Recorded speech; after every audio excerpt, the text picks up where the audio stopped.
Mesdames, Messieurs, Monsieur le député, Monsieur le président de la communauté d'agglomération du Val de Fensch, Madame la conseillère régionale, Madame la conseillère départementale, Mesdames, Messieurs les maires, je vois Mathieu, je vois notre cher Manu qui est présent, je vois Serge qui est également présent, maire de Cérémans, je sais qu'il y a peut-être Alexandra Pina qui nous rejoindra en cours de route, j'excuse un certain nombre de nos collègues. Mesdames, Messieurs, mes chers amis élus, je regarde à la fois ici et avec les adjoints, Mesdames, Messieurs les conseillers municipaux, Mesdames, Messieurs du Conseil des sages et du Conseil des enfants, Monsieur le commissaire, Monsieur le représentant du contrôleur général du service départemental d'incendie et de secours et Mesdames, Messieurs les pompiers, Mesdames, Messieurs de la vie associative florangeoise, Mesdames, Messieurs, chers amis, chères florangeoises, chers florangeois. Bon, Mesdames, Messieurs, nous y voici à l'exercice du discours fleuve. Et je pense que si vous êtes là, et vous êtes là très, très, très nombreux, et encore plus nombreux que l'année dernière, c'est que je crois que vous êtes consentants ce soir. Vous êtes consentants à un discours qui, à la fin, sera de toute manière trop long. Donc préparez-vous-y. Et ils m'ont même mis du côté de mes services un compteur là pour bien marquer le temps. Donc je dois pas dépasser normalement 45 minutes. Voilà.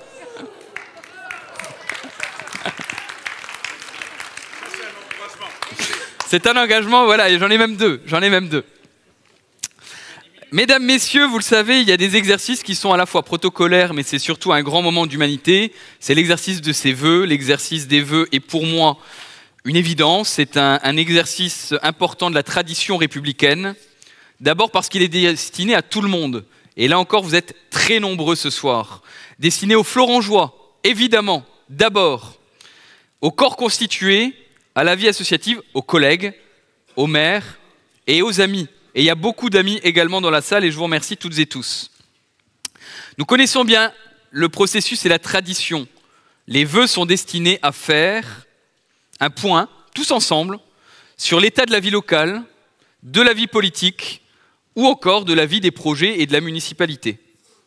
Et mesdames, messieurs, après vous avoir accueillis au fur et à mesure des années dans des cadres un peu spéciaux, vous vous souvenez du Magic Mirror que nous avions eu, mais également l'an dernier, nous avions parlé Jeux Olympiques pour vous présenter Florange, territoire de performance dans un gymnase. Et bien cette année, mesdames, messieurs, devait être consacrée à un retour à la normale. Des vœux dans une salle un peu plus chauffée, mieux adaptée, plus espacée, mieux équipée. Vous l'avez tous compris, la passerelle, la voici, mais vous n'y êtes pas. Vous le voyez, pour cette année, c'est loupé. La commission de sécurité ayant malheureusement lieu dans 20 jours, nous avons dû décaler la perspective des vœux à la passerelle pour vous présenter l'équipement. À quelques semaines près, c'est ballot, mais c'est la vie des chantiers. Je pense que tout le monde peut comprendre la vie des chantiers, notamment les maires, les collègues, les élus, qui ont l'habitude de ces aléas de chantier comme moi. Et pourtant, je ne crois pas me tromper en vous disant qu'on n'est pas si mal ici ce soir. On n'est pas si mal au COSEC. Vraiment pas si mal, et je tiens vraiment à remercier tout le monde. Un grand merci au cabinet, au service protocole, au service vie associative, sport, au service culture, à l'équipe de la passerelle, au service communication, au service technique, à toutes les personnes, à tous les agents qui, au-delà de leur mission habituelle, se sont portés volontaires pour nous accompagner, pour nous aider et pour vous installer ici dans ce COSEC. La fierté en tant que maire, en tant qu'employeur, elle est quand même double, parce que le défi de ce COSEC est relevé. On a un magnifique lieu qui prouve un peu la créativité des équipes. Et je pense que, véritablement, pour tout ce qu'ils ont fait ce soir, ils méritent quand même d'être applaudis. Bravo à eux.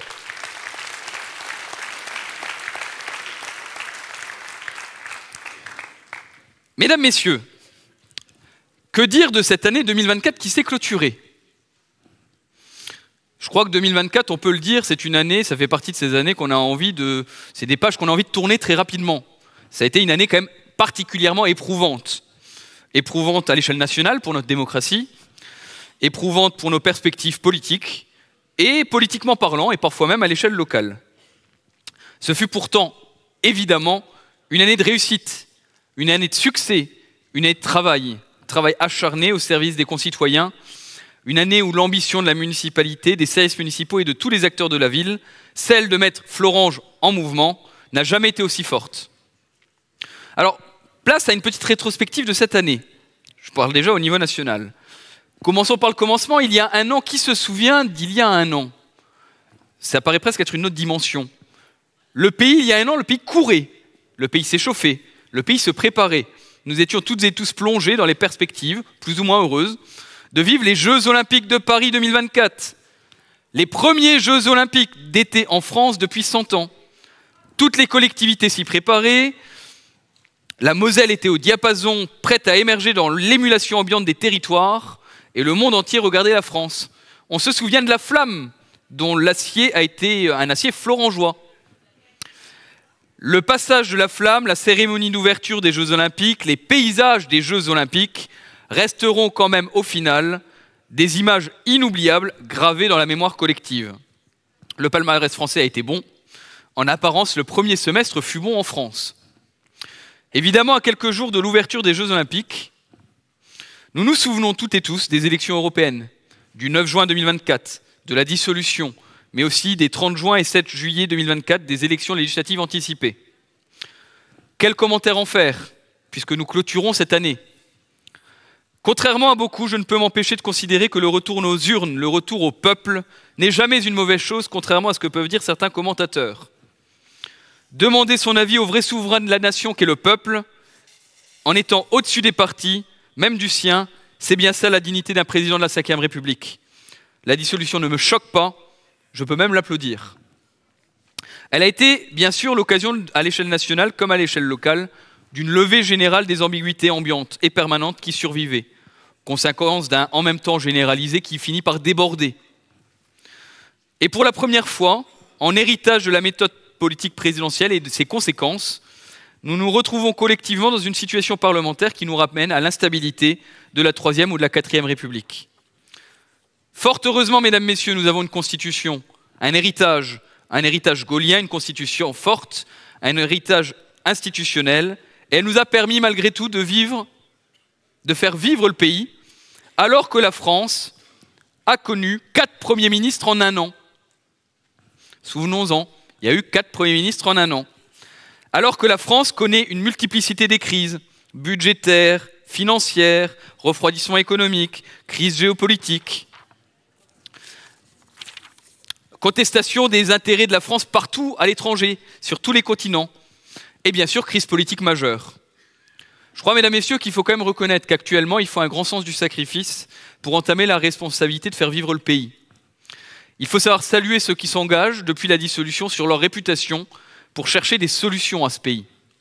Et mesdames, messieurs, en tant qu'hommes de droite, respectueux des institutions, en tant qu'amoureux de la France, en tant qu'élu voulant le bien de mon pays et de ses habitants, je tiens à noter et à dire que je reste meurtri et profondément blessé dans ce moment particulier de la censure du gouvernement Barnier, qui a fait courir le risque de bordélisation de notre pays, en donnant raison au seul parti qui a théorisé le bordel dans le pays, la France insoumise, pour amener, je les cite, à l'insurrection citoyenne.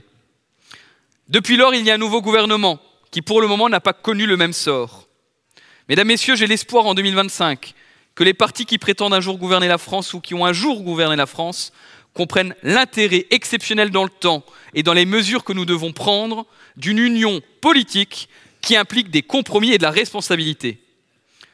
Comme beaucoup de mon parti, j'ai de profondes réserves quant au choix du président de la République de nommer François Bayrou au poste de Premier ministre. Je ne partage ni ses méthodes, ni le socle d'idées qui sous-tend son action historique. Pourtant, mesdames, messieurs, au-delà de mes convictions personnelles, c'est l'intérêt supérieur de notre pays qui doit primer. Une nouvelle mention de censure plongerait la France dans l'instabilité politique dont nous commençons à connaître trop bien les conséquences, un blocage institutionnel, la perte de la crédibilité internationale, l'affaissement conséquent de notre capacité à relever les défis économiques, sociaux de notre temps.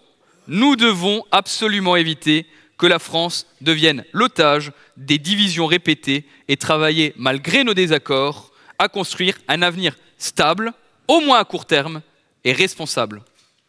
Parce que, mesdames, messieurs, les conséquences de ce beau bordel, ça a des conséquences pour tout le monde. Ça a des conséquences pour vous au quotidien, déjà maintenant. Parce que c'est toute la machine administrative qui est en train de se bloquer. Sans budget, c'est les subventions aux fédérations sportives qui ne peuvent pas tourner. Sans budget, mesdames, messieurs, ce sont les associations qui sont attaquées. Sans budget, ce sont les entreprises qui veulent s'installer ou s'agrandir et qui demandent des subventions, qui ne peuvent pas faire ces projets. Essayez en ce moment d'aller acheter une voiture ou acheter une maison. Eh bien, on va vous dire, ah ben je ne sais pas quel est le bonus ou le malus. Ah ben je ne sais pas quels sont les frais de notaire. Actuellement, acheter sa maison, changer une voiture, boucler sa fin du mois, faire sa comptabilité devient difficile sans visibilité budgétaire qui fixe des règles. Donc vous comprenez bien que c'est concret. C'est concret pour tout le monde, c'est concret pour toutes les personnes dans la salle, c'est concret du particulier florangeois au chef d'entreprise, aux gens qui sont dans les associations ou à l'élu local qui doit gérer un budget. Mesdames, Messieurs, face au bordel que nous connaissons à l'heure actuelle à l'échelle nationale, nous les maires, nous les élus, nous avons à l'échelle locale une responsabilité. Parce qu'actuellement, c'est à l'échelon local que le pays vit. Parce qu'actuellement, c'est nous qui tenons un peu la barre du pays en faisant vivre nos territoires à l'échelle de la proximité. Actuellement, le national divise et éloigne. Nos mandats nous rapprochent de vous, citoyens et acteurs de la vie locale. Notre engagement, c'est celui de vous accompagner dans vos vies, dans vos projets, en proximité. Notre rôle, c'est d'améliorer votre cadre de vie quotidien. Notre engagement à nous, élus, c'est à la fois de vous écouter à travers les 35 permanences sans rendez-vous que nous avons dû à gérer avec les élus, qui se sont tenus l'an dernier, que de gérer des grands projets pour parier sur l'avenir de notre ville et améliorer le service public, d'accompagner et d'écouter les associations de la ville, ou encore de valoriser les forces vives comme nous le faisons aujourd'hui. Et nous n'avons jamais le droit à l'erreur, mesdames, messieurs, puisque vous êtes là, et nous sommes là, et vous savez me trouver. Vous savez me trouver, vous savez trouver les élus, quand vous n'êtes pas content, quand vous avez un doute, quand vous avez des choses à dire. Mesdames, messieurs, cela va faire 8 ans que le conseil municipal m'a donné cette responsabilité. Je vous confirme mon engagement et ma disponibilité pour me représenter aux élections municipales de 2026.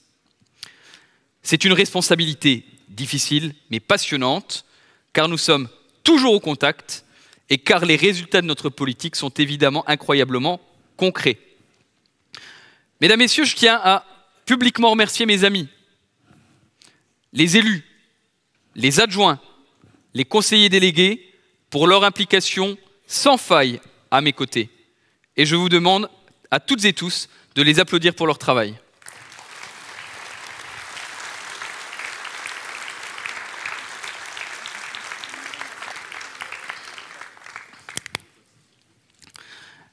Mesdames, Messieurs, un de nos objectifs depuis le début de ces mandats, depuis ces 8 années, c'est de faire du nom de Florange non plus le symbole de la désindustrialisation de la France, comme parfois notre territoire a été un peu associé à cette notion de désindustrialisation, on se souvient de ça, mais bien celui d'une ville qui porte aujourd'hui un rôle moteur et actif dans le cadre d'un territoire en pleine recomposition. Un territoire qui flirte enfin avec l'optimisme, après des décennies d'angoisse existentielle. Et pour que ce moteur tourne bien, nous élus avons plusieurs responsabilités. Je commencerai d'abord par la démographie. Mesdames, Messieurs, les chiffres sont ce qu'ils sont, et les chiffres sont têtus.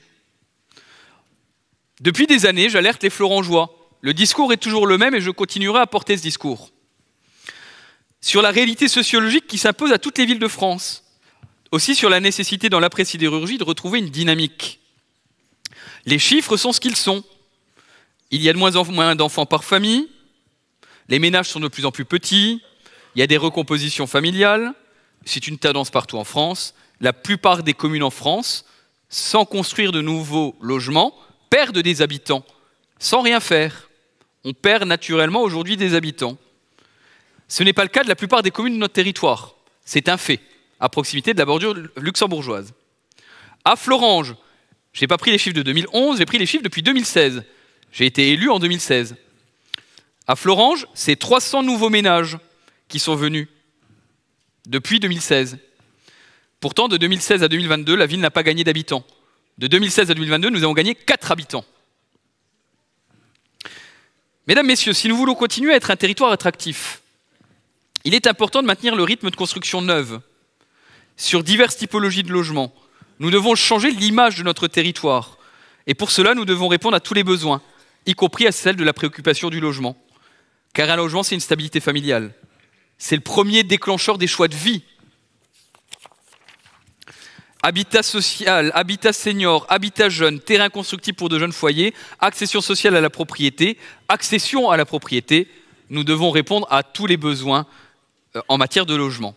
Et pour cela, nous travaillons inlassablement avec les élus à engager une nouvelle dynamique de développement immobilier. Elle fait parler souvent en Florange. Elle est souvent très commentée. Mesdames, messieurs, je vous comprends. Personne ne veut de nouveaux voisins. Un voisin, c'est chiant. Ça fait du bruit. Ça tond sa pelouse. Et à chaque réunion de quartier, on me le dit, ça roule parfois trop vite avec sa voiture. Surtout dans son quartier. Mais mesdames, messieurs, c'est notre responsabilité que de ne pas louper le moment particulier d'une commune, de la vie d'une commune et d'un territoire, car sans habitants supplémentaires, c'est toute la chaîne du service public qui est remise en cause. C'est toute l'attractivité du territoire qui décline. Moins d'élèves dans les écoles, les commerces qui peinent à subsister, des services comme la Poste qui réduisent leurs horaires, des transports qui peuvent s'amenuiser. Il suffit d'allumer le journal télévisé de 13h ou de 20h pour constater les conséquences dramatiques sur tout le territoire français. Écoles fermées, médecins qui désertent, villages qui se vident, qui perdent leur âme. Nous refusons de voir Florange emprunter ce chemin et nous devons agir. Et cela passe encore plus sur notre territoire à la bordure de la frontière luxembourgeoise par la création de nouveaux logements. Alors oui, mesdames, messieurs, sur ce constat, après en avoir beaucoup parlé, je le dis, en 2025-2024, nous sommes dans une année de résultats profonds. Cette année, mesdames, messieurs, je suis fier d'être maire d'une ville qui a pu développer de nombreux programmes immobiliers neufs en ayant la confiance de quasiment tous les promoteurs installés localement avec une multiplicité de publics. Ce sont actuellement plusieurs centaines de logements dont le permis ont été signés qui sortent de terre actuellement. C'est le signe que nous sommes prêts à connaître ce renouveau urbain qui commence, mais ne se termine pas par le centre-ville, la reconstruction de l'avenue de Lorraine. C'est la restructuration de l'ancien boulodrome pour 110 logements et 500 mètres carrés de surface commerciale. C'est la résidence intergénérationnelle avec priorité aux seniors et personnes reconnues MDPH pour 79 logements. C'est la construction de nouveaux logements et d'accession à la propriété à la passerelle pour une centaine de logements et 500 mètres carrés de surface commerciale. C'est 80 logements locatifs privés à l'ancien centre technique municipal. C'est 70 logements à côté du cimetière en accession à la propriété avec 200 mètres carrés de surface commerciale. C'est 60 pavillons et peut-être l'annonce d'une grande chaîne de supermarchés de proximité qui pourrait se concrétiser dans les prochains jours, Sud-Ébange, rue du Cange. C'est 80 logements rue Descartes et 400 mètres carrés commerciaux pour finaliser l'aménagement de l'entrée de ville. C'est 60 logements et 200 mètres carrés pour un restaurant à l'angle de la rue Nationale et de la rue de Famec qui permet d'entamer, j'en reparlerai, le début de la restructuration de tout le quartier du carrefour de la Centrale. Mesdames, messieurs, tout ça, c'est en train de sortir ou ça va sortir cette année. Et enfin, c'est la reconquête de la copropriété des copropriétés dégradées pour mettre fin aux fameux, parce que quand on parle de logements neufs, on nous parle toujours des logements vacants. Il y a 380 logements vacants et c'est pour ça qu'on a fait un gros travail sur les copropriétés avec la copropriété Sainte-Agathe, dit Bloc Rose, c'est le langage florangeois, dont 21 logements sont déjà en cours d'acquisition ou acquis par la ville, par la SEM communale ou par l'établissement public foncier du Grand Est. Un travail avec l'État également, pour la reconquête probablement par la démolition à terme de la partie basse de la rue des Romains, vous la voyez là, cette partie basse de la rue des Romains sur l'emprise de la voie rapide 52. Alors mesdames, messieurs, avoir 800 logements supplémentaires, un nouveau Super U, un nouveau restaurant, une nouvelle boulangerie, peut-être un deuxième commerce alimentaire, une probable nouvelle banque, une, 2 ou 3 nouvelles crèches qui s'installent dans la commune d'ici à l'année prochaine, il n'y a qu'à Faucon. Il n'y a qu'à faire autre chose. Ah, faudrait qu'on fasse ça. Il y a les commentateurs des réseaux sociaux. Il y a les Cassandres qui pensent que tout se passera toujours mal. Et il y a ceux qui pestent en me traitant de bétonneur. Et à tout cela, je leur dis, mesdames, messieurs, vous regarderez les chiffres. Il y a eu moins de constructions livrées dans mes 2 mandats que dans les 5 qui ont précédé. Vous ferez les calculs. Il y aura eu moins de constructions dans ce mandat, dans ces mandats, que dans ceux qui se sont déroulés auparavant. Par contre, ceux que nous faisons actuellement ont une vraie vocation. Ce n'est pas de l'étalement urbain, c'est le centre-ville qu'on est en train de construire à Florange. Mais je leur dis également que Florange est dans un tournant sur le long terme. Parce que ce qui m'intéresse, Ce n'est pas les petits projets qui se regardent. L'enjeu, c'est de travailler le long terme. C'est de chercher, de regarder les opportunités foncières qui seront le Florange de demain, d'après-demain et d'après-après-demain. C'est le Florange de demain, d'après-demain, des 15, 20, 25 ans que je ne verrai certainement pas en tant que maire. C'est de regarder ce long terme avec la fin de la menace de la traversée autoroutière de Florange, ou en tout cas le fait que le tunnel est profond et que nous avons la possibilité de construire par-dessus ce tunnel, et avec la reconstruction du groupe ArcelorMittal qui libère de grosses emprises foncières, évidemment sur la ville. Ces deux faits nous obligent. Ces deux faits nous obligent à travailler l'avenir. Ces deux faits nous obligent à travailler sur les décennies qui vont émerger. En tenant compte, évidemment, de l'emploi chez nos voisins luxembourgeois et de la pression foncière que cela génère sur notre territoire. Et donc, mesdames, messieurs, malgré tous ces commentaires, je le répète, je suis fier d'être un maire qui développe sa ville, qui lui rend sa fierté, qui fait émerger une nouvelle dynamique. Je le dis, cela restera un héritage, une conviction que je défendrai avec vigueur en temps voulu. Il nous reste à continuer à assurer l'attractivité de notre ville, et notamment de continuer le travail sur les entrées de ville. Là encore, on ne le verra pas d'ici à la fin de ce mandat. C'est un travail de long terme. Nous avons encore beaucoup à faire, même si beaucoup a déjà été fait. L'année 2025 sera notamment consacrée au quartier de la Centrale, avec des chantiers engagés par la communauté d'agglomération du Val de Fensch et l'ex-SMITU qui se nomme aujourd'hui TEMO, par la restructuration de la rue de Longwy, mais aussi par la restructuration de la rue de Famec, qui sera payée par les deux villes de Famec et Florange. C'est aussi travailler sur les emprises foncières de nos friches industrielles ou urbaines. C'est l'objet du projet partenarial d'aménagement qui concerne l'ensemble des friches de ces fameux hauts fourneaux, qui ne sont pas à Florange mais à Hayange, ces fameux hauts fourneaux qui vont jusqu'à la coquerie entre Hayange, Cérémange et Florange. Nous avons fait ce projet partenarial d'aménagement avec les communes, les 3 communes que j'ai citées, l'établissement public intercommunal, la communauté d'agglomération du Val de Fensch, le département, la région et l'État. L'enjeu sur notre territoire, c'est 180 hectares. C'est 180 hectares sur Hayange, Cérémange et Florange. Florange est également concerné sur pas loin de 100 hectares aux abords de l'ancienne coquerie. C'est la mise en place de ce que nous faisons actuellement sur le foncier de cette emprise réservée de la voie rapide 52, avec la mise en place d'une concession d'aménagement pour avoir à terme un aménageur, public ou privé, qui aura vocation à travailler sur près de 60 hectares en plein milieu du centre-ville de la ville de Florange. En plein milieu de ce centre-ville, ce sont effectivement 60 hectares qui existent, comprenant la rue des Romains, les terrains aux abords des grands bureaux et évidemment l'emprise historique de la voie rapide 52 pour assurer les perspectives et l'avenir de Florange à moyen et long terme. Mesdames, Messieurs, vous comprenez bien toutes et tous quand je vous fais ce propos que ce n'est pas demain qu'on verra tout ça, que ce n'est pas l'année prochaine que nous verrons tout ça, que ce n'est pas dans 2 ans qu'on verra tout ça. C'est dans 5 ans, dans 10 ans, dans 15 ans, dans 20 ans que nous verrons peut-être, dans un marché qui est ce qu'il est à Florange, que nous verrons peut-être ces perspectives. Et c'est un travail important qui doit intéresser tous les Florangeois. Et c'est pourquoi, après la réunion publique de présentation du projet Florange 2035, en automne 2023, il y a plus de 200 personnes qui étaient venues. Et lors de la réunion publique, j'étais un peu resté sur ma faim. Parce qu'à la fin de la réunion publique où nous présentions un projet qui pourrait se faire sur 60 hectares de terrain, où on parle de pas loin de 2000 logements, on vous avait présenté tout ce projet. On m'a parlé d'Odane, on m'a parlé effectivement trou dans la voirie. Et donc on a décidé de changer de format. On veut effectivement travailler avec vous sur Imagine Florange. Imagine Florange, c'est une opération de concertation qui se déroulera entre mars et juin prochain. Et entre mars et juin prochain, nous aurons l'occasion de faire des ateliers de participation citoyenne sur les grands enjeux de la ville. Les services publics, je pense notamment aux écoles, je pense notamment à ce travail que nous devons, dans le cadre de projection de long terme, avec cette densité de logements que nous devons créer, quels sont les services publics de demain que nous aurons à faire à Florange? Le patrimoine bâti et naturel, car nous devons faire avec notre héritage commun. Quel est le patrimoine de Florange? Qu'est-ce qui est pour vous du patrimoine? Qu'est-ce qui est effectivement du patrimoine bâti? Qu'est-ce qui est du patrimoine bâti à préserver dans le cadre de nos projets d'urbanisme de long terme? Et quel est ce patrimoine naturel que nous devons valoriser? Et les espaces publics? Parce qu'effectivement, à Florange, quand on regarde nos instruments de participation citoyenne actuels, eh ben on nous parle beaucoup de parcs, on nous parle d'aménagement de parcs, on nous parle de caniparks, on nous parle beaucoup de nos espaces publics, de nos espaces verts à Florange. Eh bien, regardons sur les cartes. C'est quoi les espaces verts de demain dans le cadre de ces projets? Quels sont les parcs que nous devons inventer ou réinventer?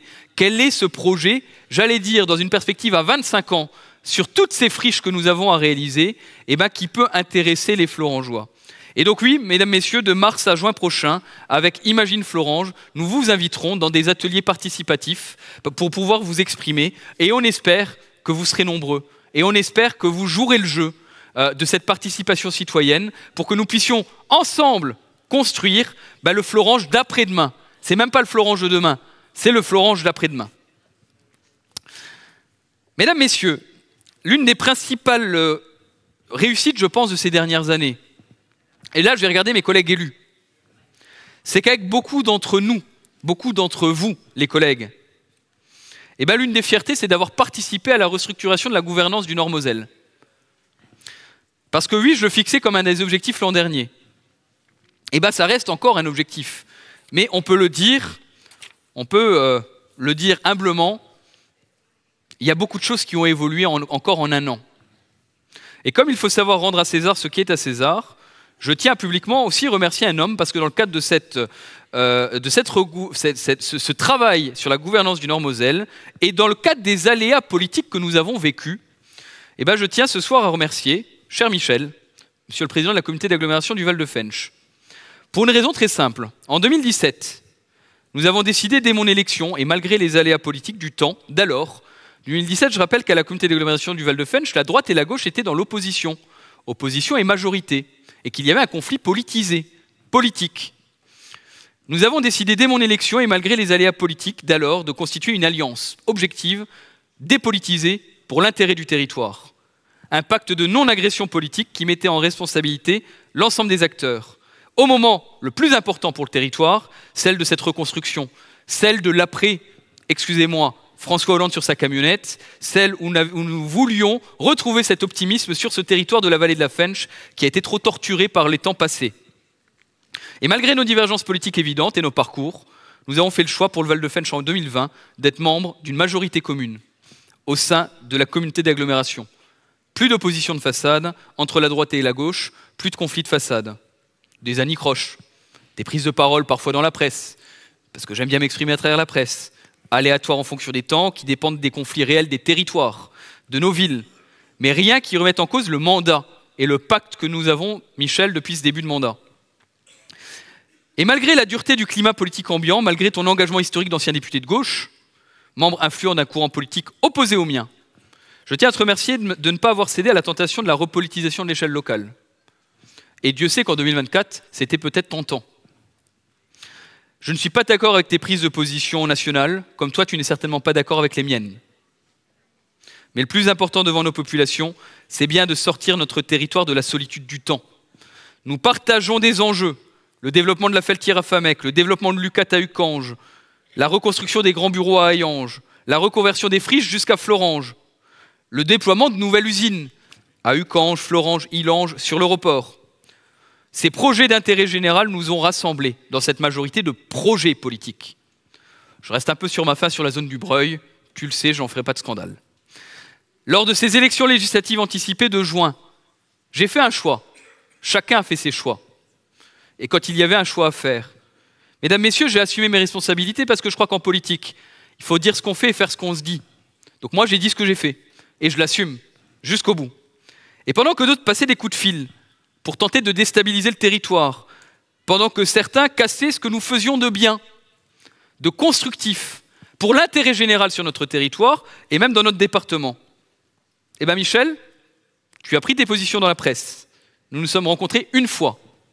Nous avons acté nos points de désaccord, nous avons convenu ce que nous avions à faire de bien pour le territoire, pour notre bassin de vie, pour nos projets, et nous avons continué notre combat.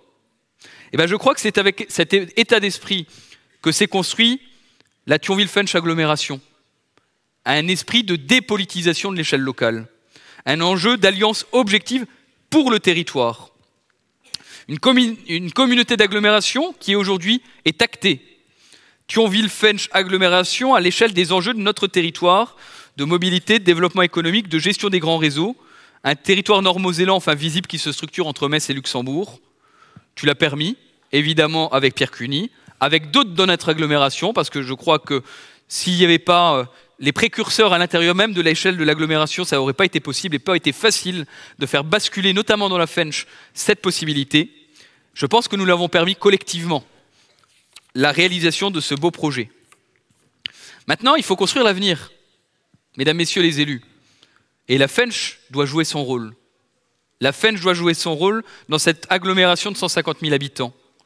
Les villes de notre bassin, toutes nos communes, auront forcément, elles aussi, un rôle précurseur de modérateur, voire d'arbitre sur les choix que nous aurons à faire dans cette nouvelle configuration, cette nouvelle gouvernance. Et chers amis de la Fensch, du plateau, de la rive droite ou du Thionvillois, nous avons l'obligation de nous entendre, peu importe nos partis d'origine. Et j'aimerais bien, et je le porte, et je l'ai toujours porté, peu importe nos partis d'origine. Nous devons travailler ensemble, respectueusement, mais nous devons travailler ensemble si nous voulons maîtriser notre destin à l'échelle de cette grande agglomération thionvilloise. Je revendique depuis plusieurs années la nécessité d'aller jusqu'au bout de la dépolitisation, à l'échelle locale, à l'échelle de l'agglomération du Val-de-Fensch, et je l'espère, à l'échelle de cette grande agglomération que nous avons à construire, de dépolitiser les enjeux de territoire et de respecter tous les maires pour ce qu'ils sont, et pas pour le parti d'où qu'ils viennent. En cette période préélectorale et municipale où nous préparons le travail sur la gouvernance de la grande agglomération, je revendiquerai toujours cet étendard comme un grand principe. Un dernier exemple concret de cette alliance objectif des territoires, c'est le TEMO, l'ex-SMITU, et tous les enjeux de mobilité que j'ai l'honneur de présider depuis plus d'1 an. Et je vous en parle. Pourquoi je vous en parle ce soir à Fleuranges? Parce que l'an dernier, la communauté d'agglomération du Val-de-Fensch a augmenté la fiscalité locale pour permettre de donner des moyens à ce syndicat que je préside. Donc, mesdames, messieurs, je vous dois des comptes sur ce qui a été fait avec cet argent. Je vous dois des comptes sur ce qui a été fait au sein de ce syndicat. Parce que ça vous concerne, vous, Fleurangeoises et Fleurangeois, comme le reste de l'agglomération. Et je me sens dans l'obligation de pouvoir dresser ce premier bilan. On a une nouvelle génération à la gouvernance politique de cette institution, que nous co-construisons. Une génération de responsables politiques au-delà de tous les clivages, là encore, rural-urbain, droite-gauche, ville riche, ville plus modeste, qui prouvent qu'il est possible de trouver des points de convergence sur un sujet concret.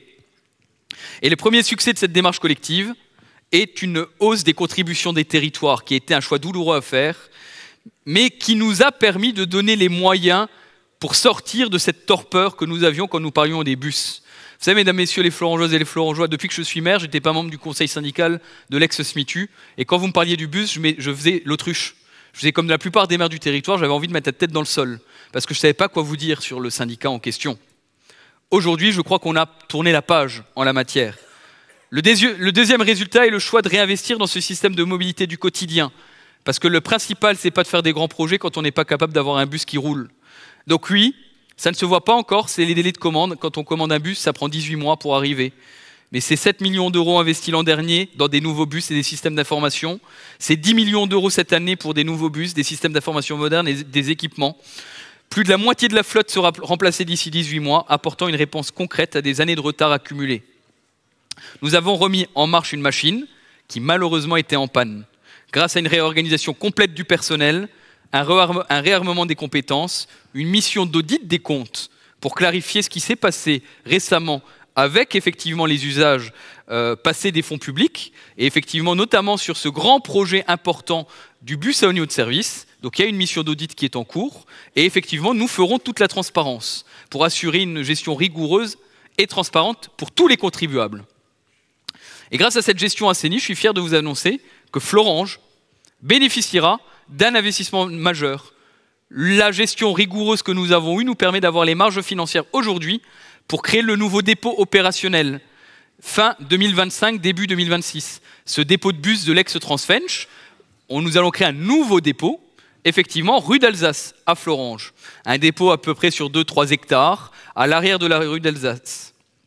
Et ce projet ouvrira la voie pour Fleuranges, dès mi-2027, à la reconversion ambitieuse du quartier de la Centrale, sur l'ancien dépôt. la question du Carrefour Market et de tout ce carrefour dont je disais que la communauté d'agglomération et le TEMO étaient en train d'investir sur les voiries, eh ben c'est tout le quartier qui va se reconfigurer grâce à la possibilité de créer le nouveau dépôt. Et ce n'est pas tout. Grâce au fait, et je passe à 2 vice-présidents qui sont présents et je les salue. Je salue évidemment Mathieu Weiss et Alexandra Pina, parce qu'ils ont ouvert la voie vers le rail, le retour du rail sur notre territoire. Les choses bougent enfin. Et je salue aussi le vice-président Thibaut Phillips de la région Grand Est, qui a fait de son engagement propre avec Franck Leroy de faire bouger les choses sur la question du rail. Je peux vous annoncer que, en tant que président de l'institution du TEMO, on a découvert qu'il était possible qu'il y ait d'ici peut-être à 2030 le retour d'une halte ferroviaire à Florange. Un pas décisif pour répondre à la saturation des lignes vers le Luxembourg. Parce que oui, à Florange, on sait ce que c'est que la mobilité. Pendant des années, on m'a dit « Mais oui, mais pourquoi vous faites la 31 bis? Pourquoi vous ne développez pas le rail ?» Parce que oui, mesdames, messieurs, il faut tout pour le Luxembourg. Il faut de l'autoroutier, il faut du routier, il faut du rail. Là, aujourd'hui, la région s'engage.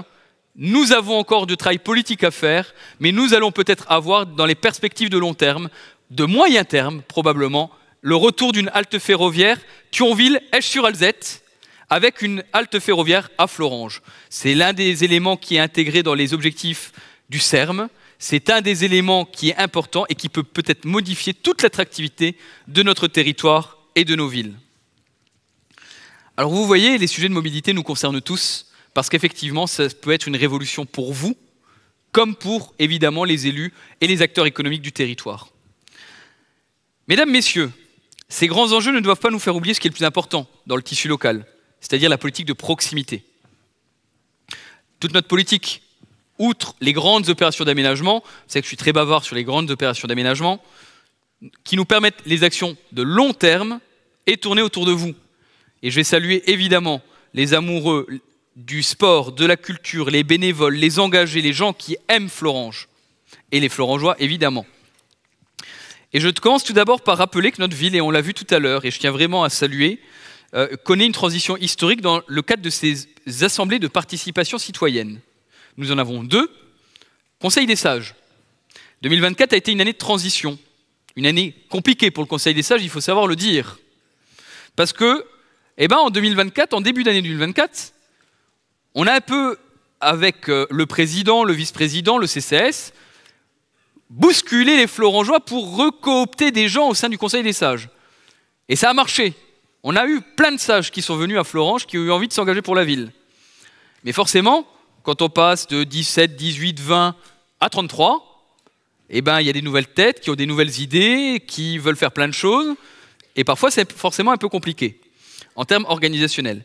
Surtout, je tiens à le dire aussi, le président du Conseil des sages, Jean-Claude Savary, qui a décidé de passer la main après de très nombreuses années de bons et loyaux services.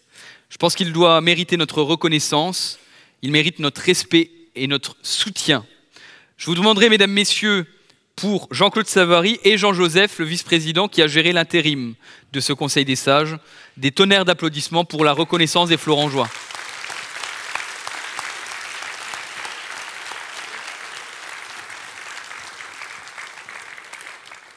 Le nouveau président, effectivement, que j'ai pu nommer, aura la lourde responsabilité de faire vivre cette instance citoyenne de démocratie participative. Les sages fourmillent d'idées, et je sais que certains sages ne sont pas très sages dans leur façon d'aborder la vie politique locale, et donc je sais que le Conseil des sages va être dynamique. Les sages fourmillent d'idées ont maintenant leur écharpe, vous les avez vus tout à l'heure. Ils ont obtenu un label, puisqu'ils ont obtenu le label des villes des sages, villes et conseils des sages. Maintenant, à vous de jouer.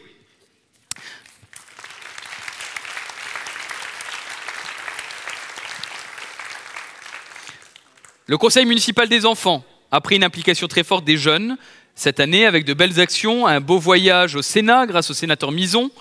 Nous commencerons l'année 2025 avec une nouveauté, l'implication d'une élue, vous l'avez vu tout à l'heure, et elle a déjà le bagou et elle sait déjà faire un discours et c'est très bien pour tout le monde. Une petite mère, une jeune mère qui s'est installée au conseil municipal des enfants, qui s'est frottée à l'exercice difficile de la démocratie, qui a obtenu, à une majorité relative très serrée, mais qui a obtenu tous les votes au final, puisqu'elle est aujourd'hui légitime à représenter les enfants de Florange. Bravo à elle.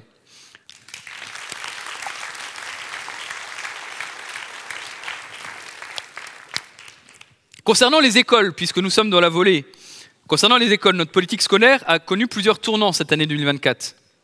Tout d'abord, l'installation des pavés tactiles numériques, ou ENI, dans toutes les classes de toutes les écoles élémentaires de la ville, un vrai choix qui aura coûté 380 000 € à la collectivité, qui permet de révolutionner les usages pédagogiques de Florange, qui a été accompagné par le dispositif FUSAE du département de la Moselle. C'est un vrai saut en avant dans la modernisation de nos écoles. Deuxièmement, l'implication dans un autre outil, un outil à destination des professeurs, des directeurs d'école, dans ce que le président de la République avait appelé la politique de réarmement civique.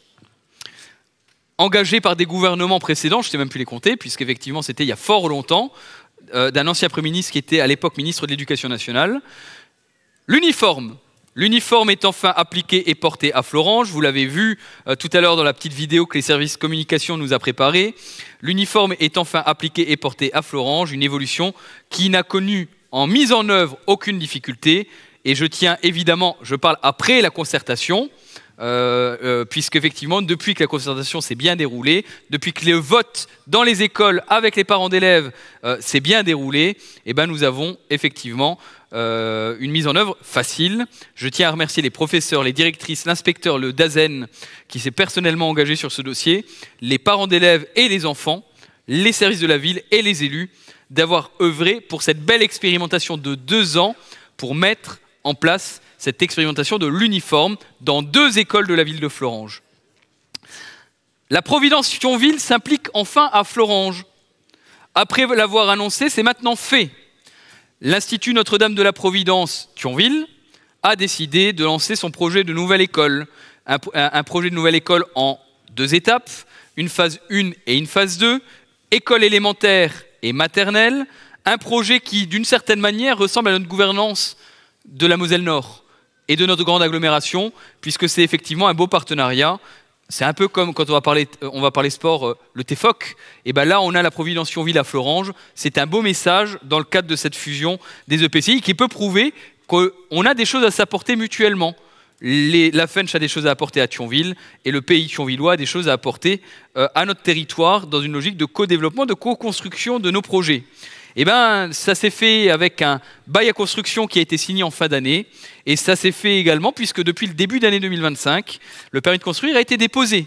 Et je tiens évidemment à remercier le directeur de Notre-Dame de la Providence qui est présent, le président du conseil d'administration qui n'est pas présent, qui se fait excuser, mais qui a beaucoup œuvré pour convaincre les sœurs et son conseil d'administration d'accepter ce beau projet. Première étape, effectivement, un chantier qui commence en septembre 2025. Vous voyez qu'on n'est plus dans la science-fiction, mesdames, messieurs. Septembre 2025, on a la Providence Thionville qui commence ses chantiers et ses travaux à Florange. Et avec la volonté et l'objectif de faire en sorte qu'en septembre 2027, nous pourrions avoir la première ouverture d'une saison scolaire de Notre-Dame de la Providence. Alors, un projet comme celui-ci, privé, neuf, nous oblige. Et je parle de la municipalité. Je suis conscient que dans toute notre politique de remise à niveau des infrastructures, le clos couvert de nos écoles publiques, des cours d'école, reste le sujet principal qui nous restera à traiter. Après avoir fait les périscolaires, neufs, refait toute l'infrastructure réseau pour l'installation des tableaux interactifs, avoir investi dans l'informatisation de nos écoles, il nous faudra maintenant travailler sur des toitures, de l'étanchéité, de l'isolation des murs, des rénovations de fenêtres. Ça sera l'enjeu principal d'un prochain cycle d'investissement des années à venir et nous travaillerons avec les directrices d'école sur ce projet dans le cadre de Imagine Florange, des écoles de demain de Florange. La politique sportive a été évidemment l'action déterminante de l'année 2024. Laure Manodou, Omar Kouné, Philippe Candeloro ont été les invités exceptionnels de l'année olympique florangeois. La ville s'est engagée dans la fan zone olympique, C'est un bon moment de célébration sportive. Je fais un constat. Il faut constater que le public n'a pas tous les jours été au rendez-vous des Jeux. Néanmoins, à Florange, nous avons joué le jeu de ce moment exceptionnel. Et je le dis, pour les associations, les clubs, les Florangeois qui sont venus, je pense qu'ils ont de magnifiques souvenirs et qui se sont constitués pour cette année olympique du siècle, des souvenirs qui resteront gravés dans les mémoires. Et je me souviens notamment d'un moment que je tiens à partager, un moment où il y avait l'équipe, il y avait une grande partie de la boxe florangeoise qui était présente. Je remercie son président qui avait joué le jeu lui également, en plein milieu d'une compétition olympique de boxe. Et je crois qu'on a des images exceptionnelles de ces beaux moments de cette fan zone olympique. Concernant les infrastructures, c'est une année en demi-teinte que cette année 2024. Après l'inauguration du plus beau boulodrome de la région Grand Est, outil particulièrement apprécié déjà des Florangeois et des amateurs de pétanque, le club est pas loin de doubler ses effectifs, et je crois que ça prouve effectivement que nous avons bien fait de faire cet investissement, et on peut considérer que c'est une réussite, ne serait-ce que par ce résultat. Concernant l'athlétisme, nous sommes conscients que l'infrastructure a à la fois créé beaucoup d'espoir, et que la temporalité du chantier les ont un peu douchés. Une conjonction d'événements, faillite de l'entreprise d'étanchéité, le départ en retraite du représentant de la maîtrise d'œuvre, puis la mauvaise reprise de la nouvelle maîtrise d'œuvre, nous a pris 6 à 8 mois et ont fortement compliqué un chantier qui était pourtant exemplaire sur toute la phase de départ. Cette phase de terrassement, voirie, réseau, gros œuvres. Je rappelle qu'on s'était fixé l'objectif d'ouvrir en juin et la piste était prête pour juin. Tout le reste a été compliqué. Enfin, bien évidemment, je tiens à le dire, la piste d'athlétisme sera définitivement ouverte. C'est un engagement ferme. Dans cette année 2025, je pense que ça paraît évident. Je peux prendre cet engagement. Et si je prends un risque, je dirais même avant juin 2025, mais je prends un risque en le disant, donc je préfère rester sur 2025. Ça reste un objectif juin 2025. Enfin, la vie de nos clubs ne cesse de tendre vers la professionnalisation de certaines disciplines. Et je crois que ce que nous vivons aujourd'hui, à Florange comme sur tout le territoire, et je crois que c'est le territoire du Thionvillois, mais c'est vrai partout en France, c'est vrai dans toutes les métropoles, c'est vrai dans tous les territoires urbains. Aujourd'hui, les clubs se professionnalisent. Nous avons changé de paradigme, nous avons changé notre façon d'appréhender le sport, d'appréhender les clubs, d'appréhender les financements des clubs et évidemment les infrastructures. Les clubs ont fait le pari de cette professionnalisation et nous avons des champions. Nous avons énormément de champions à Florange. Pour ne pas créer de jalousie d'un club que je n'aurais pas nommé, je tiens simplement à dire que nous avons des résultats exceptionnels, que nous accumulons en dehors de notre petit athlète qui était là tout à l'heure, des champions régionaux, nationaux et internationaux à Florange. Et je crois que là encore, c'est le plus beau des résultats pour la ville de Florange de voir que nous avons des athlètes florangeois, mais que nous avons des athlètes dans nos clubs sportifs qui émergent quasiment à tous les niveaux possibles. Et on peut vraiment applaudir les clubs sportifs qui nous font briller au quotidien.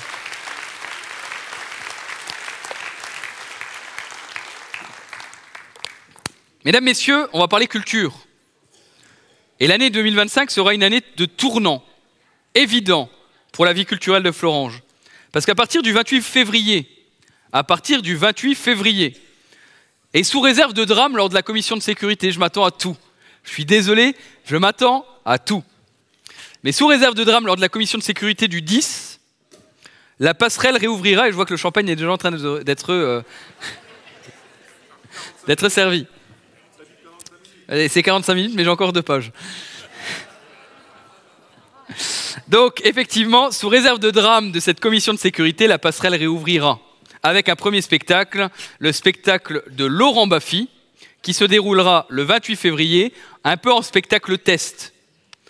Et je le dis, et je prends l'engagement, si la commission de sécurité nous le permet, avant ce premier spectacle, soyez attentifs dans vos boîtes aux lettres si vous êtes intéressés, soyez attentifs des communications municipales, avant ce 1er février, lors d'un week-end, normalement, si tout se passe bien, nous ferons une porte ouverte dédiée aux uniques florangeois pour que vous puissiez venir profiter de ce nouveau centre social, de cette nouvelle salle culturelle de la Passerelle, pour que vous puissiez venir observer, regarder ce long chantier de la Passerelle, ce beau chantier de la Passerelle au final, quand nous regardons le résultat, qui est marqué par l'identité florangeoise. Je ne vais pas vous en dire plus, vous le verrez sur place, et vous aurez l'occasion de pouvoir discuter avec toute l'équipe. Il y a une grande partie de l'équipe, là vous regarderez tout à l'heure au moment de la partie conviviale, qui porte déjà les logos de la nouvelle Passerelle sur les différents habits floqués pour les bénévoles de la Passerelle. Si vous avez envie d'être bénévole de l'équipement, n'hésitez pas, venez voir l'équipe, annoncez-vous, parce que oui, nous sommes maintenant dans cette phase-là, cette phase de réouverture progressive de l'établissement. Et nous vous ferons effectivement profiter de ce spectacle avant le spectacle de Laurent Baffy, si la commission de sécurité nous le permet. Alors la politique culturelle qui a fonctionné sans équipement dédié pendant presque 4 ans, avec le Energy Music Tour, la Viking Fest Party, la Passerelle hors les murs, le Livrodrome, des programmes itinérants, de spectacles, de concerts extérieurs qui se sont déroulés un peu partout dans Florange et qui nous ont permis de redécouvrir notre ville un peu autrement et différemment à Florange, parce qu'il fallait bien faire vivre la culture à Florange quand on n'avait pas d'équipement, aura la joie de bénéficier à nouveau d'une programmation dans une salle. Par contre, mesdames, messieurs, on réouvre la salle. Donc oui, il va falloir rationaliser les événements en extérieur. Et ça sera un gros effort en 2025 de rationaliser, de retravailler notre programmation extérieure culturelle, parce qu'il faut bien un budget à l'équipement et qu'effectivement, ça sera des opérations budgétaires stables au sein du budget municipal que de récupérer certaines sommes qui étaient prévues dans nos budgets en événementiel extérieur et de le permettre de faire vivre la Passerelle au quotidien. Par contre, parfois, on se moquait de nous en se disant la Passerelle, vous verrez, programmation sobre, avec un équipement comme ça. Avant, ça vous coûtait 1 200 000 €. Vous allez voir, ça va vous coûter 2 millions d'euros avec une salle à 903 places selon le quiz. Je vous rappelle que nous avons décidé lors du conseil municipal de mettre en place une dotation, 500 000 € maximum. J'ai fait le tour du département avec des salles culturelles. Il n'y a pas beaucoup de villes qui mettent 500 000 € dans une salle. Nous avons fait le choix d'investir 500 000 € par an, enfin en tout cas de donner cette garantie à la programmation, 500 000 € par an, pour faire vivre l'équipement. Je suis très fier, puisque là maintenant nous avons 7 ou 8 spectacles déjà en vente, de pouvoir vous dire ce soir que sur les 7 ou 8 spectacles qui sont déjà en vente, tout est déjà quasiment vendu. La plupart des grands spectacles qui ont déjà été mis sur Ticketmaster, et il n'y a pas eu de com, et il n'y a pas eu de com officielle. Et on n'a pas commencé à vendre par les canaux officiels. Et on n'a même pas encore eu le temps d'organiser, et vous inquiétez pas, il y en aura évidemment, parce qu'on se réservera des billets pour les Florangeois d'une manière ou d'une autre, mais on n'a même pas encore eu le temps de communiquer, d'ouvrir la salle, que quasiment tous les billets qui ont été mis sur les différentes plateformes de vente sont quasiment tous vendus à 903 places, à 1500 places debout et assis. Et je peux vous le dire, que tous les 7 ou 8 spectacles qui sont lancés sont des locations de la Passerelle par des boîtes de production. Ça coûte 0 € à l'équipement. Ça coûte 0 € à l'équipement. Donc on a déjà une programmation de 8 ou 9 spectacles qui va permettre d'avoir quasiment des salles pleines. Et pour le moment, le pari de cette salle de spectacle qui sera sobre économiquement pour les Florangeoises et les Florangeois, il est déjà réalisé avant même que la salle réouvre. Je pense que c'était la meilleure des choses que je vous devais, mesdames, messieurs, dans ce discours des vœux, de vous dire que le pari est bien tenu et que je suis sûr qu'avec les équipes de la Passerelle, les équipes de la mairie, nous tiendrons ce cadre et ce cap d'une programmation sobre économiquement pour les Florangeoises et les Florangeois, qui sont les premiers contribuables qui font vivre cet équipement. C'est une salle qui aura aussi vocation à accueillir, enfin, la nouvelle harmonie municipale qui s'est constituée et qui est impatiente.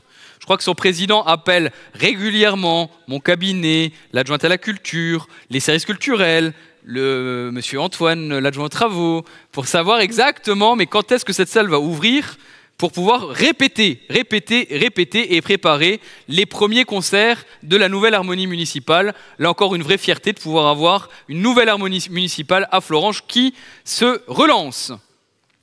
Et lors de cette année 2024, nous avons accompagné la dynamique de l'association en matière culturelle, les enfants du Cap-Vert. Parce que oui, mesdames, messieurs, on a une forte communauté capverdienne à Florange. Et nous avons eu le plaisir d'accueillir une délégation, un ministre du Cap-Vert, des ambassadeurs, et évidemment, une démarche globale de personnes qui sont venues en délégation pour célébrer les 60 ans de l'arrivée de l'immigration capverdienne à Florange. Parce que, je le rappelle, une grande partie des Capverdiens qui sont arrivés sur ce territoire du Nord-Moselle sont arrivés au camp de Bétange, qui est bien évidemment à Florange, que tout le monde connaît, selon un autre vocabulaire, le complexe de Bétange aujourd'hui. Et donc, on a considéré que c'était quand même trop beau de se dire que nous avions un événement, 60 ans de l'immigration capverdienne. Nous avons évidemment une histoire, un patrimoine commun. Nous avons évidemment des personnes qui vivent, une association qui fait vivre ce patrimoine à la fois matériel et immatériel. Et donc nous nous sommes dit avec les élus, et j'en remercie les élus qui se sont engagés là-dessus, les services et le cabinet qui ont travaillé sur un jumelage avec la ville de Ribeira Grande au Cap-Vert et la ville de Florange. Mesdames, Messieurs, c'est le premier jumelage de la ville de Florange, nous n'avons aucun autre jumelage. Le lien entre nos deux nations est évident grâce à cette histoire, grâce à la diaspora qui est présente.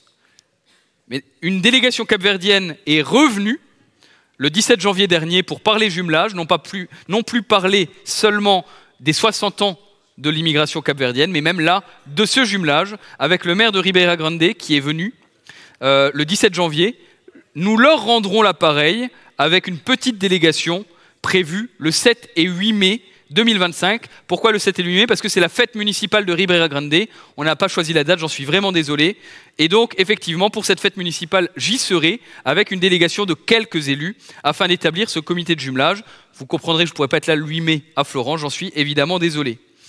À cette occasion, le parc de la piscine, sur décision du conseil municipal, sera baptisé le parc Cabo Verde, Cap-Vert, traduit depuis le portugais, et verra émerger une statue que l'association des enfants du Cap-Vert souhaite apporter d'elle-même afin de rappeler le destin partagé des immigrés du travail sur notre territoire sidérurgique et rappeler cette histoire de cette diaspora sur notre territoire.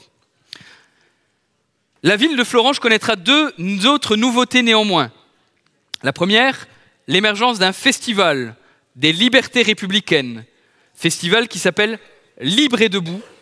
Libre et Debout qui se tiendra au moment de la date du souvenir tragique de l'assassinat de Samuel Paty et de Dominique Bernard. Vous savez, mesdames, messieurs, les Florangeoises et les Florangeois, et vous êtes très nombreux à nous suivre chaque année, que depuis quelques années à Florange, nous nous donnons la responsabilité de rappeler ce qui s'est passé devant le collège, dans ce square qui a été nommé Square Samuel Paty, parce que ce qui s'est passé n'est pas anodin, parce que ce qui s'est passé ne doit pas être pardonné, et parce que nous devons réagir. Nous devons réagir et nous ne pouvons pas laisser faire l'autocensure. Parce que le pire des choses, c'est l'autocensure. C'est de ne plus revendiquer notre liberté. C'est de ne plus revendiquer nos libertés. Et la première des libertés, c'est celle qui a amené à l'assassinat de Charlie Hebdo. Le droit à la caricature, le droit à la liberté d'expression et l'enseignement de cette liberté d'expression et de cette caricature. Alors oui, à Florange, nous avons fait le choix de vous proposer non plus simplement un moment mémoriel. Parce qu'effectivement, se retrouver à 100, 150 devant le collège tous les ans, c'est bien. Et je pense que c'est important et nous vous solliciterons toujours pour ça au moment de la date anniversaire parce qu'il est important de pouvoir rappeler devant le collège, parce que c'était bien dans un collège ce qui s'est passé, et qu'à Florange, nous n'acceptons pas ce qui s'est passé et que nous revendiquons nos libertés. Mais on a voulu lui donner un contenu culturel, un contenu philosophique. Et donc, nous organisons Libre et Debout, un festival qui sera l'occasion de ramener à Florange quelques philosophes, quelques caricaturistes de renom qui permettront de faire vivre ces différents droits qui sont dans notre Constitution. La liberté d'expression, le droit de caricaturer, le droit au blasphème. Parce que oui, ça fait partie de notre corpus républicain. Parce que oui, c'est le droit qui est inscrit dans nos valeurs. Et parce que si nous, les républicains, nous ne valorisons pas nos valeurs, personne ne le fera pour nous, et certainement pas les ennemis de la République. Donc oui, mesdames, messieurs, vous serez invités à cet événement. Oui, nous irons discuter avec les collégiens. Oui, nous irons faire de la pédagogie devant les collégiens, devant les écoles de Florange, et nous ferons en sorte de faire vivre cette parole contradictoire de nos libertés aux Florangeoises et aux Florangeois qui sont ici dans la salle, mais de manière plus générale. Enfin, durant l'année 2024, toujours sur le même sujet, nous avons décidé... Par ailleurs, j'espère qu'en 2025, nous pourrons inaugurer, je m'étais engagé sur ces valeurs républicaines, sur la mise en place d'un élément de patrimoine ou d'une statue sur ce square Samuel Paty pour formaliser, à travers la vision d'un artiste, ces libertés qui ont été attaquées, et effectivement les libertés républicaines, nos valeurs, liberté, égalité, fraternité, les enjeux de cohésion sociale, de fraternité, ces enjeux de laïcité. Et évidemment, nous avons fait le choix de demander à des artistes, donc nous avons sélectionné 5 artistes qui vont travailler, on sélectionnera un artiste qui devra travailler, et je l'espère avant octobre, nous inaugurerons une statue qui mettra en valeur nos libertés, qui mettra en valeur ces libertés républicaines à Fleuranges. Là encore, dans ce square que vous pouvez voir, ce square arboré, cette promenade jusqu'au collège, quand vous sortez ici du COSEC du Hocquem, et ben c'est là qu'il y aura bien cette statue, cet élément d'art au niveau de la ville de Fleuranges que nous inaugurerons en 2025. Durant l'année 2024, nous avons décidé la mise en place avec la Direction régionale des affaires culturelles d'un diagnostic sensible du territoire. Cela avait amené la mise en place de quelques manifestations où les artistes ont pu tester les Fleurangeois sur leur façon d'appréhender la culture. Les résultats de ce diagnostic nous amènent en 2025 à pouvoir signer un contrat de territorialisation d'action d'enseignement artistique et culturel. Je suis désolé, les acronymes sont parfois lourds. Un contrat dont l'enjeu est de pouvoir avoir des actions financées par la DRAC, mais également un artiste qui sera payé par la DRAC, qui sera en résidence permanente pour tous les acteurs de la ville, pour faire vivre la coordination d'actions culturelles. Donc c'est une évolution qui va être visible dans les écoles, qui sera visible dans le collège, qui sera visible pour les associations culturelles, d'avoir cet artiste qui sera financé par la DRAC pour faire vivre la culture sur notre territoire. Notre tissu évolue aussi grâce à la dynamique des cultes sur Fleuranges. Après quelques aléas administratifs qui ont pu durer quelques années, nous sommes heureux d'être au cœur du projet de reconstruction de la nouvelle salle de prière musulmane de Fleuranges, qui donnera enfin un lieu d'implantation digne au culte musulman fleurangeois. Je rappelle que la ville a vendu un terrain viabilisé au prix des domaines, sur un terrain viabilisé. Je rappelle également que l'État rachètera l'ancienne salle de prière dans le cadre de l'emprise de la VR 52, permettant de donner les fonds à la salle de prière pour finaliser cette nouvelle salle de prière à Fleuranges et la sortir de sa torpeur du temps, puisqu'elle est intégrée dans la rue des Romains, une rue qui est quand même bien connue pour ne pas être bien sécurisée pour tout le monde. Par ailleurs, la ville et la communauté d'agglomération du Val de Fensch sont tombés d'accord sur la reconstruction complète de l'orgue de l'église Sainte-Agathe. Pour 180 000 €, vieux sujet qui a pu se décanter grâce au classement comme monument inscrit par la DRAC, c'est malgré tout un investissement pour le culte catholique à Fleuranges de presque 90 000 € que la ville va consentir. L'action de la municipalité est enfin dictée par une dynamique de discussion de proximité. Elle s'incarne par une méthode que vous connaissez. Je ne vous la réinvente plus après 8 ans. Alors si, il y en a une qu'on a réinventée. Adopte ton maire, cette année 2024. Vous avez été 8 familles, amis et voisins à nous avoir proposé des Adopte ton maire. L'idée étant de rentrer chez l'habitant qui veut bien pour pouvoir discuter avec au moins 4 personnes. Ça a plutôt bien fonctionné.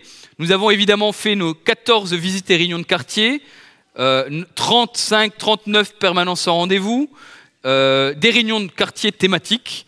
Évidemment, alors on a fait 2 ou 3 Facebook Live également cette année 2024.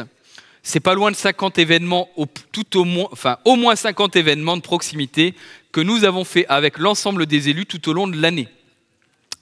Et la proximité d'un résultat que l'action. Dans chaque quartier, nous nous efforçons d'améliorer le cadre de vie.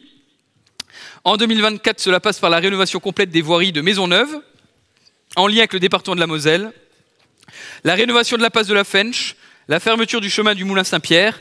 Je sais, le débat est vif dans le quartier. Nous restons à l'écoute des pétitions multiples qui sont partie prenante dans le débat. Et nous avons déjà fait plusieurs réunions publiques sur le sujet et nous continuerons à le faire. Mais ça fait partie des engagements de quartier. L'installation enfin définitive de caméras dans le quartier Champagne, Argor, Périgord, Collège, rue des Romains et sur la place d'Arlin.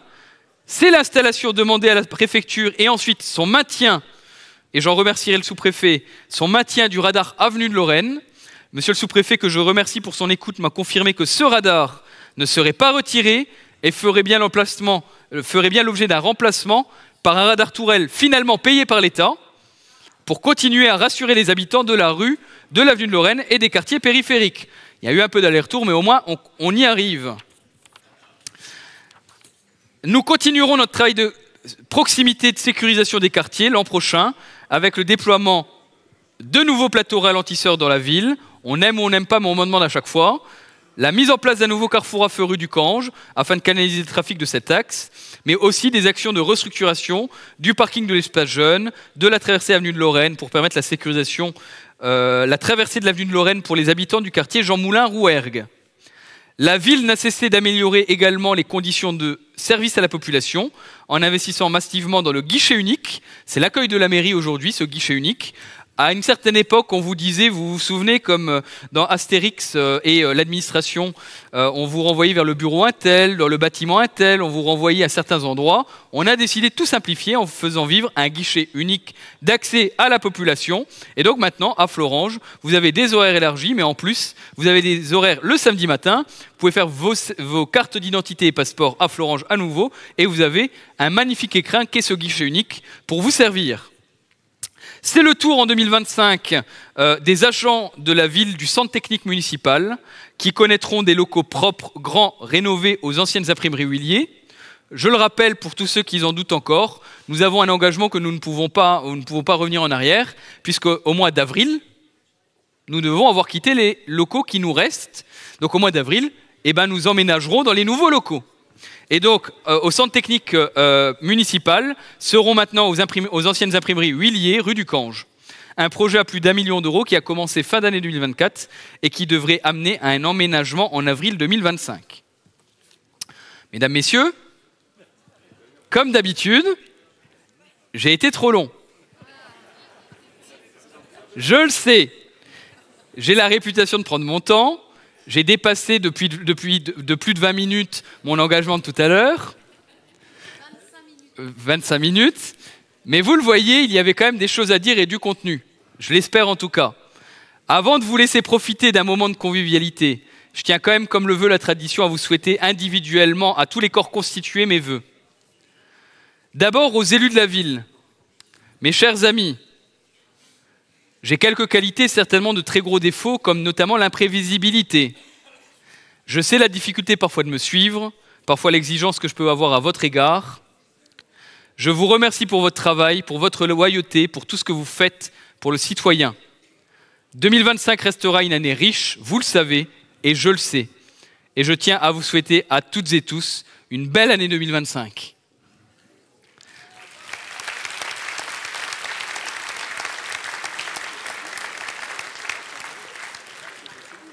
Aux salariés, agents publics, agents de chantier d'insertion municipaux, aux bénévoles de la ville, du CCAS, monsieur le directeur général des services, madame la directrice CCAS, monsieur le directeur de la passerelle, depuis le début de ce mandat, nous soulevons ensemble des montagnes.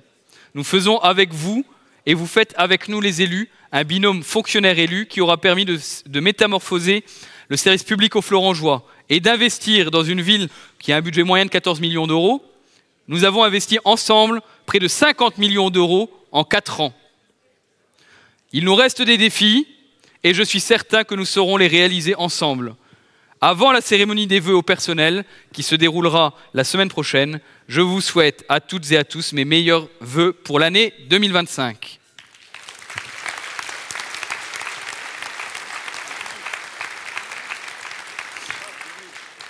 Aux membres du Conseil des sages et du Conseil des enfants, je vous félicite toutes et tous pour votre investissement et compte sur vous pour cette année 2025 qui arrive. Je vous souhaite je vous souhaite la santé, le bonheur, de belles perspectives d'engagement au service de la ville. Merci à vous.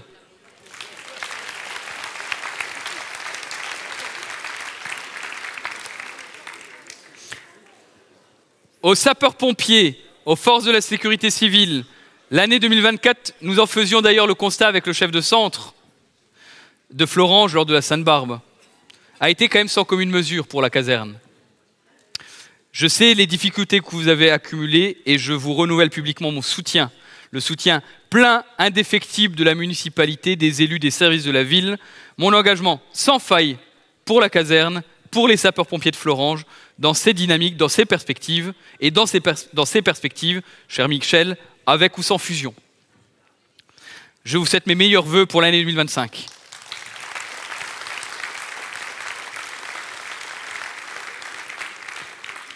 Aux forces de police nationale et de la police municipale, monsieur le commissaire, je vous remercie pour le travail collaboratif quotidien au service de nos populations. Je vous souhaite une belle année 2025.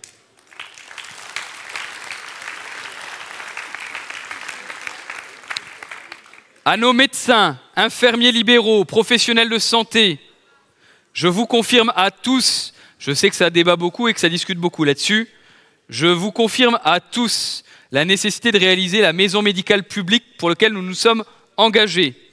Vous imaginez bien qu'il faut savoir la programmer budgétairement. Je vous confirme publiquement que cette dernière devrait pouvoir se faire budgétairement entre décembre 2025 et janvier 2026 pour le début de chantier, dès que nous aurons l'accord de tous nos partenaires financiers. En attendant cette perspective, qui est un travail de collaboration entre la ville et les médecins, je vous souhaite une belle année 2025.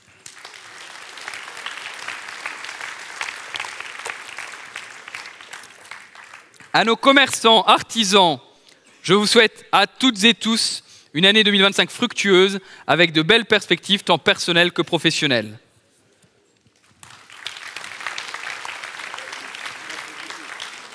À nos chefs d'entreprise de Florange, et mesdames, messieurs, je pense particulièrement à tous ceux qui sont impactés par le projet de l'A31 bis, et qui, je le sais, pour les avoir rencontrés avec l'agglomération du Val-de-Fensch, sont inquiets. Je tiens à vous rappeler qu'avec Michel Libgott, lors d'une réunion qui s'est déroulée avec le sous-préfet, nous nous sommes engagés. Et en tout cas, je tiens à le redire publiquement, je m'engage en tant que vice-président, en tant que maire de Florange, évidemment, pour que vous soyez entendus par la préfecture. Je sais que ce que vous voulez, c'est pas que ça ne passe pas, c'est d'avoir des perspectives. C'est d'avoir des perspectives pour pouvoir vous déplacer, d'avoir des perspectives et un modèle économique pour pouvoir, de manière pragmatique, vous déplacer à un autre endroit. C'est un engagement ferme de ma part. Nous travaillerons à vous donner des garanties de terrain, de temporalité et de prix qui vous permettront, dans un délai raisonnable, de vous agrandir. Et c'est un engagement pour l'année 2025, je l'espère. Mesdames, Messieurs les chefs d'entreprise, je vous souhaite mes meilleurs vœux pour cette année 2025.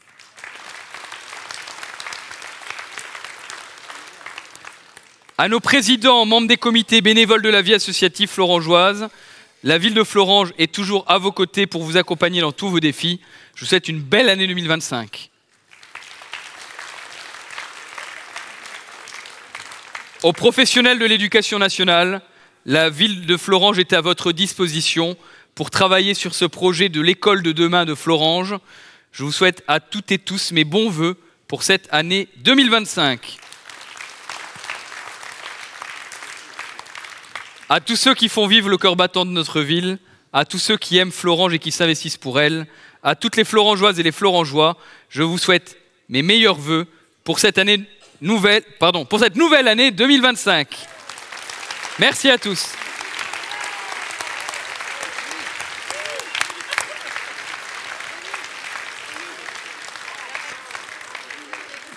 Maintenant, mesdames, messieurs, je crois qu'on a tous faim, donc place au moment de convivialité.